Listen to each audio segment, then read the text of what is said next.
Stalingradin taistelu on yksi toisen maailmansodan tunnetuimmista taisteluista, eikä syyttä.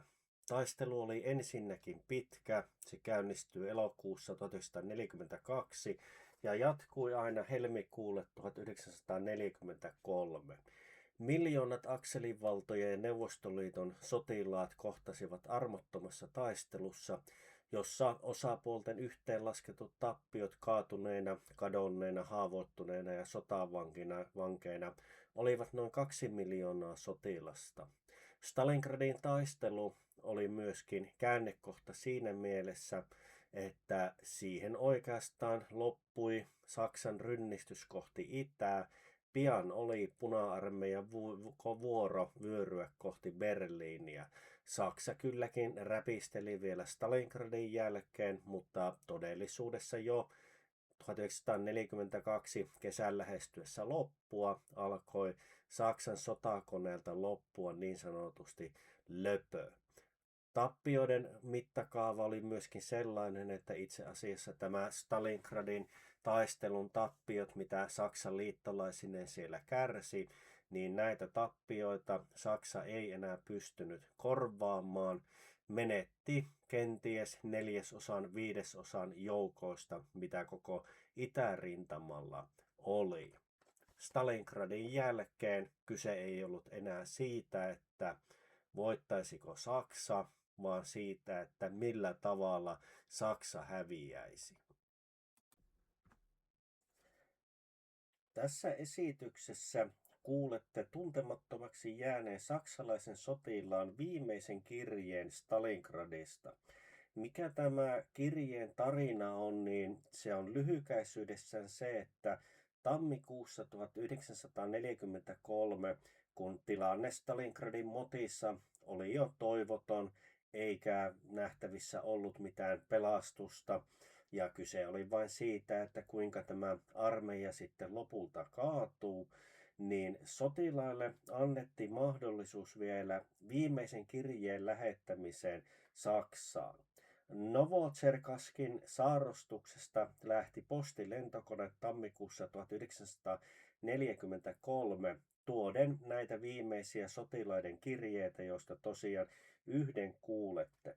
Mutta mitä sitten tapahtui, niin näitä kirjeitä ei koskaan toimitettu näille kirjeiden kohteille, joille nämä oli osoitettu, vaan kirjeet avattiin ja anonymisoitiin, niistä poistettiin osoitteet ja allekirjoitukset, ja ne lähetettiin sitten Saksan asevoimien pääesikuntaan. Miksi näin tapahtui, niin toisaalta Saksan sodanjohtoa kiinnosti sotilaiden tunnelmat ja mielialat, mitkä näillä sotilailla oli. Ja sen lisäksi tuossa vaiheessa tosiaan Saksalla oli tiedossa se, että nyt oli käsillä tähän asti sen sodan suurin katastrofi. Tämä pitäisi jotenkin pystyä selvittelemään, että mitä tässä nyt sitten oikein tapahtui. Ja jo tuolloin tammi-helmikuussa oltiin koottu laajalti tällaista aineistoa, jotka koskivat Stalingradin taistelua. Siellä oli joukoille annettuja käskyjä, radiopuhelinkeskusteluita, mitä oltiin joukkojen kanssa käyty, tiedotuksia, virallista aineistoa ja sen sellaista. Ja tästä oli tarkoitus luoda tämmöinen kertomus Stalingradin taistelusta, joka olisi ollut tämmöinen synninpäästö Saksan ylimmälle sodanjohdolle. Mutta kun tätä aineistoa sitten, joka oli kaiken kaikkiaan muuten 500 kiloa, niin käytiin läpi ja sitten tällainen lopullinen tuotos sitten saatiin aikaiseksi, niin sen julkaisu kiellettiin. Ja suora sitaatti Saksan propagandaministeriltä Josef Goebbelsiltä on, että se julkaisu kielletään, koska Saksan kansa ei voisi kestää sitä.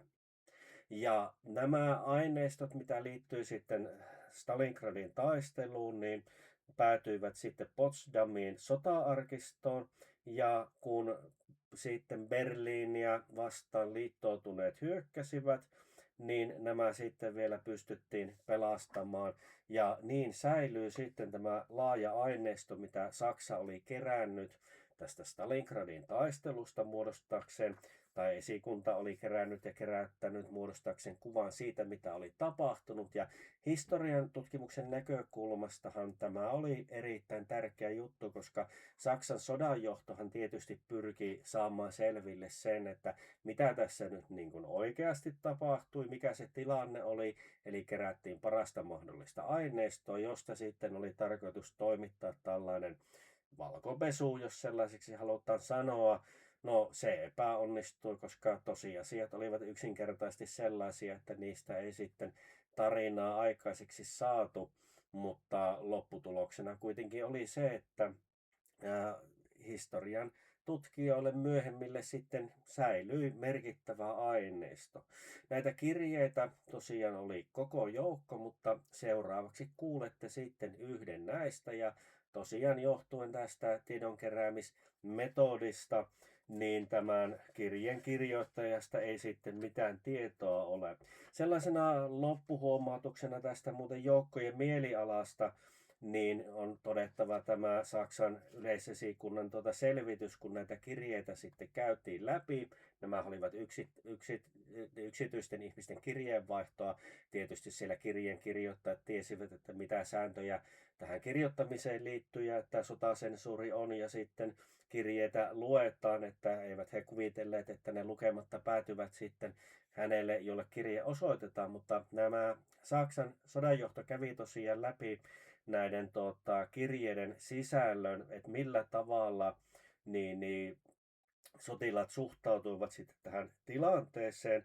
Tosiaan tämä sotavoimien tiedotusosasto oli tarkalleen ottaen se, joka nämä kirjeet kävi läpi, ja siellä todettiin, että kirjeessä myönteisiä sodanjohdolle oli kirjoitteista 2,1%,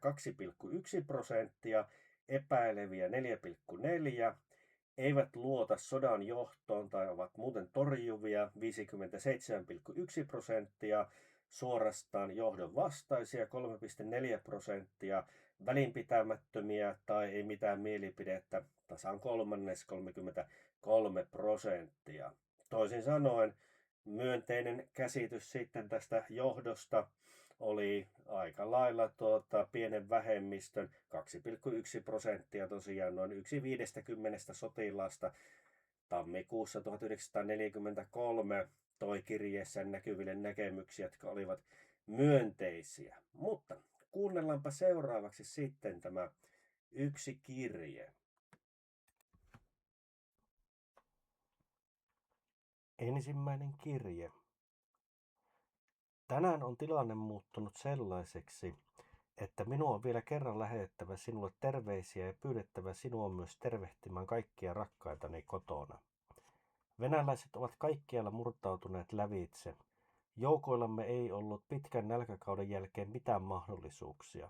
Hyökkäyksen alettua miehet eivät ole ehtineet levätä päivääkään, mutta vaikka he mitä raskaimmissa taisteluissa ovat joutuneet ammentamaan fyysilliset voimansa tyhjiin, he ovat taistelleet sankarillisesti. Kukaan ei ole antautunut. Kun leipä, ampumatarpeet, polttoaineet ja ihmiset loppuvat, ei vastustajalle luoja nähköön ole mikään voitto murskata meitä. Olemme täysin selvillä siitä, että olemme johdon tekemien raskaiden virheiden uhreja ja että Stalingradin menetys tulee aiheuttamaan mitä suurinta vahinkoa kansallemme ja myös kansallisuudellemme. Mutta siitä huolimatta uskomme yhä vielä kansamme onnelliseen ylösnousemukseen.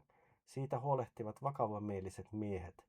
Teidän siellä kotona on suoritettava koko työ ja estettävä kaikkien mielipuolten, narrien ja petturien toiminta. Ja ne meistä, jotka täältä palaavat kotiin, pyyhkäisevät heidät kuin akanat tuuleen. Me olemme preussilaisia upseereita ja tiedämme mitä on tehtävä, kun meidän aikamme tulee. Kun vielä kerran katselen mennyttä elämääni, voin tehdä sen kiitollisuudella. Se on ollut kaunis elämä, hyvin kaunis. Se on ollut kuin tikapuiden nousemista, ja vieläpä tämä viimeinen askelma kaikkien kruunauksena on kaunis. Haluaisinpa melkein sanoa sopusointoinen päätös kaikelle. Sinun on sanottava vanhemmilleni, etteivät he saa olla murheissaan. Heidän on aina muistettava minua iloisin mielin. Ei kuitenkaan mitään sädekehää, pyydän. En ole koskaan ollut mikään enkeli, enkä koskaan haluaisikaan astua Herrani ja Jumalani eteen sellaisena. Voin tehdä sen sotilaana, jolla on vapaa ja ylpeä ritarin sielu, herrasmiehenä. Kuolemaa en pelkää, uskoni antaa minulle tämän ylvään suorapuheisuuden. Olen siitä erityisen kiitollinen. Annan testamenttini niille, jotka tulevat jälkeemme. Kasvata heidät herrasmiehiksi. Ajatuksen ja toiminnan ankaraan yksinkertaisuuteen. Ei mitään tuhlausta. Auta erityisellä rakkaudella vanhempieni voittamaan ensituskansa. Pystyttäkää minulle puistohautausmaalle yksinkertainen kaunis puuristi, sellainen kuin X-sedän haudalla. Säilytä perheen omistuksessa X. Se on harras toiveeni. Kirjoituspöytäni laatikossa on kirje. Kirjoitin siihen viime lomalla toivomukseni. No niin, nyt käännyn teidän kaikkien puoleen. Rakkaani, vielä kerran kiitos kaikesta ja pää pystyyn, eteenpäin edelleen. Syleilen teitä kaikkia. Toinen kirje. On tullut hulluksi, rakas Helmut, kun nyt voi kirjoittaa eikä tiedä kenelle. Ja tuhannet piruparat, jotka lojuvat etulinnessa koloissaan, eivätkä tiedä mitään sellaisesta mahdollisuudesta, kadehtisivat minua ja antaisivat varmaan vuoden päivärahansa siitä. Vielä vuosi sitten me molemmat kyyhteimme Göteborgissa ja tankkasimme sotatieteitä, ja nyt minä istun keskellä tätä paskaa, enkä tiedä mitä tekisin koko roskalla. Mutta toisten laita on aivan samoin. Tilanne on aivan mieletön. Jos OKVn tiedotuksissa joskus näet nimen Zaritsa, kysymyksessä saattaa olla tapaus, että kerran puhutaan tottakin. Silloin tiedät missä olen. Elämmekö me itse asiassa kuussa vai elättekö te? Meitä lojuu täällä ravassa 200 000. Kaikkialla ympärillämme on venäläisiä, emmekä saa sanoa, että olemme saarroksissa, lopullisesti ja toivottomasti. Sain kirjeesi maanantaina, tänään on sunnuntai, todellinen juhlapäivä. Ennen kaikkea haluaisin kiittää sinua onnitteluistasi rintamalle siirtoni johdosta. Olen juuri lukenut Gneisenauta, mihin meillä ei aina ole aikaa, ja haluaisin lainata erään lauseen hänen kirjeestään Kolberiin Beguelinille. Lukiessani tätä tiedonantoa ajattelin, että he olivat varmaan kuulleet tykkiemme jylinän, ja silloin olisi herännyt toiveita pelastumisestamme. Oli päiviä, joina maaterisi ja minä käyttäydyin kuin peluri, joka rohkeasti asettaa peliin viimeisen Lois Dorinsa toivoen, että onni kääntyisi, sillä kerran oli aika, jolloin minulla oli ampumatarpeita vain 8 viikoksi, enkä kuitenkaan saanut vähentää tulta pelosta, että vihollinen olisi päässyt perille ampumatarvikepulasta. On häpeällistä, miten huonosti tämä tukikohta on varustettu. Poikaseni, ne olivat aikoja. Kanaisena olisi pitänyt kuulla granaatinheitinten sulkutulta ja 200 tykinputken tuli-iskua 1 neliökilometrin alueelle. Eikä vain hänen, vaan myös sinun myös. Silloin et varmaan olisi niin innokkaasti puhunut eteenpääsystä. Älä suotta loukkaannu, en halua viedä sinulta uskoa henkilökohtaiseen urhollisuutesi, mutta täällä se ei hyödyttäisi mitään. Täällä kuolevat urholliset ja araat samaan kuoppaan ilman, että heillä on mahdollisuutta puolustaa itseään. Jos meillä kerrankin olisi ollut ampumatarvikkeita vain 2 viikoksi, olisi ollut suorastaan ilo paukutella. Minun patterillani on vielä 26 ammusta, siinä kaikki, eikä lisää saada. Sinä kuulut myös Barbaran nuoriin ja voit nyt tehdä johtopäätöksesi. Muuten täällä pysyy vielä jokseenkin hyvin koossa, pulssi on suhteellisen normaalia ja savukkeita on tusina. Toissapäivänä saatiin lihakeittoa, tänään eräästä muonituspommista pihistettyä rullasylttyä. Asiat eivät luista enää hyvin. Meistä on tullut itsensä elättäviä. Kyyhytään eräässä kellarissa, jota lämmitetään huonekaluilla. Olen 26-vuotias, enkä niinkään pahasti tärähtänyt. Olen iloinnut olkalapuistani ja hihkunut teidän kanssanne Heil Hitleriä, ja nyt on joko kaaduttava tai lähdettävä Siperiaan. Se ei olisi kaikkein pahinta, mutta tieto, että kaikki tämä tapahtuu täysin mielettömän asian puolesta, nostaa veren päähän. Mutta oli miten oli, kolmosella on vielä 26 ammusta ja sen päälliköllä vielä 108 ja siinä 6 kirkasta panosta. Minun on aika lopettaa, on iltasiunauksen aika ja silloin ryömitään vähän syvemmälle maahan. Vanha kunnon Veikko, vastaamisen kirjeeseni voit säästellä itseltäsi, mutta ajattele joskus vaikka 2 viikon kuluttua rivejäni. Ei tarvita mitään selvänäkijän lahjoja, jotta voisi ennakoida nähdä lopun. Miten se todella tapahtuu, sitä et saa koskaan kuulla. Näin päättyy toinen kirje. Ja tosiaan sotilaiden kirjeitä lähti sieltä vielä yksi lentokoneen lastillinen, tai olihan siinä viimeisissä lentokoneissa myöskin muutakin kuin kirjeitä, mutta aika laveasti siellä oltiin annettu mahdollisuuksia sotilaille viimeisen kirjeen kirjoittamiseen.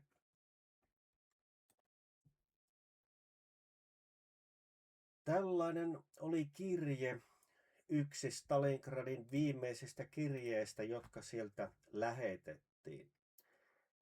Kiitoksia mielenkiinnosta. Laittakaa kanava seurantaa ja tässä lopuksi on sitten linkit 4 videoon, jotka käsittelevät toisen maailmansodan tapahtumia. Ensimmäisessä käsitellään sitä, että miksi Saksa oikein hävisi, laaja katsaus siihen ja osittain myöskin käsitellään sitä, että mitä edellytyksiä Saksalla ylipäätään oli voittoon. Toisessa videossa käsitellään sitten sitä, että miksi Saksa oikein taisteli loppuun saakka.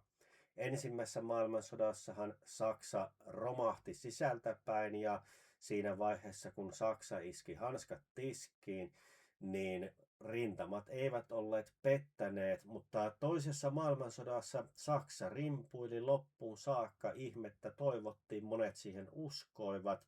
Ja viimeiset taistelut sitten käytiin Berliinin kaduilla. Kolmannessa sitten käsitellään sitä, että mikä se tämä Saksan ydinaseohjelma oikein oli ja miksi se ei johtanut Saksan kannalta suotuisaan lopputulokseen. Ja viimeisellä videolla sitten käsitellään sitä, että kuinka Neuvostoliitto kärsi niin valtavat tappiot. Yli 20 miljoonaa neuvostoliittolaista sotilasta ja siviiliä menetti henkensä sodan aikana ja tässä avataan sitä, että miksi juuri Neuvostoliitto kärsi niin massiiviset tappiot. Kiitoksia, laittakaa kanava seurantaan.